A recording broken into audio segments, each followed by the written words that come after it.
Yesterday, a former Ukip leader Nigel Farage led hundreds of Brexiteers through the mud of England's industrial northeast towards London, demanding certainty that Britain leaves the EU this month.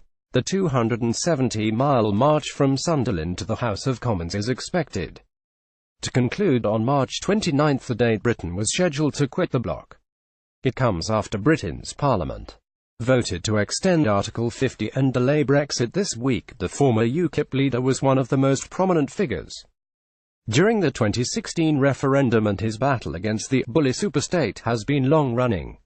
Mr. Farage had already started his anti-EU tirade in 2012, when he broadly condemned the decision by the Nobel Committee to award the 2012 Peace Prize to the bloc. The prominent Brexiteer claimed to be utterly bemused when he found out. He told BBC, "The last thing we saw of the EU was Angela Merkel going to Athens, people dressing in Nazi uniforms, a general feeling of mutual distrust, hatred and dislike that has grown between Germany and Greece." Nigel Farage opposed the decision to award the European Union the Nobel Prize in 2012. Image Getty. Nigel Farage led hundreds of Brexiteers through the mud of England's northeast towards London. Image Getty. Sir, I find it absolutely baffling that the EU could have been awarded this prize, and frankly, it puts the Nobel Prize into total disrepute. Mr. Farage added, "There is assumption that a stable and democratic post-war Germany would have attempted to smash France to smithereens again. I don't think this is true, and if you think about it is rather insulting to Germany, what kept the peace in Europe, as far as the Soviet threat was concerned,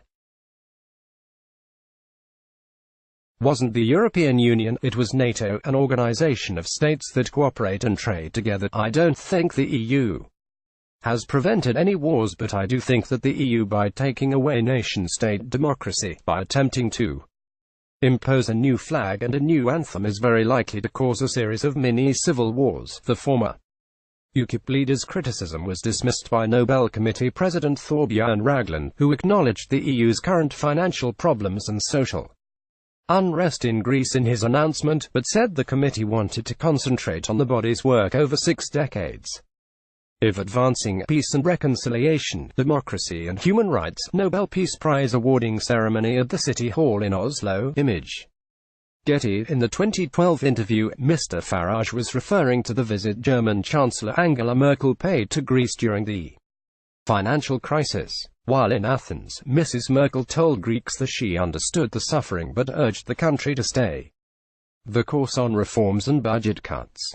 However, even as the German leader said she had come as a good friend and a real partner, not a taskmaster or teacher to give grades, approximately 40,000 Greeks took to the streets in protest and treated the visit as a provocation by their enemy.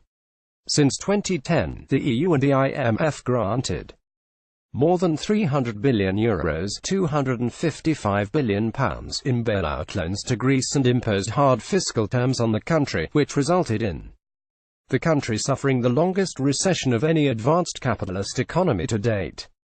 Greek protest during Angela Merkel's visit to Athens in 2012. Image Getty. Only in 2018, resurface figures revealed Germany, a leading nation in the Greek bailouts, earned huge sums in interest payments since the crisis. According to figures obtained from Angela Merkel's government by Germany's Green Party in 2018, Germany received €2.9 billion, £2.5 billion in interest payments on Greek bonds that were bought through a now-defunct bond-buying program. Germany also received a total of €400 million, £341 million, on a loan from the KfW Development Bank.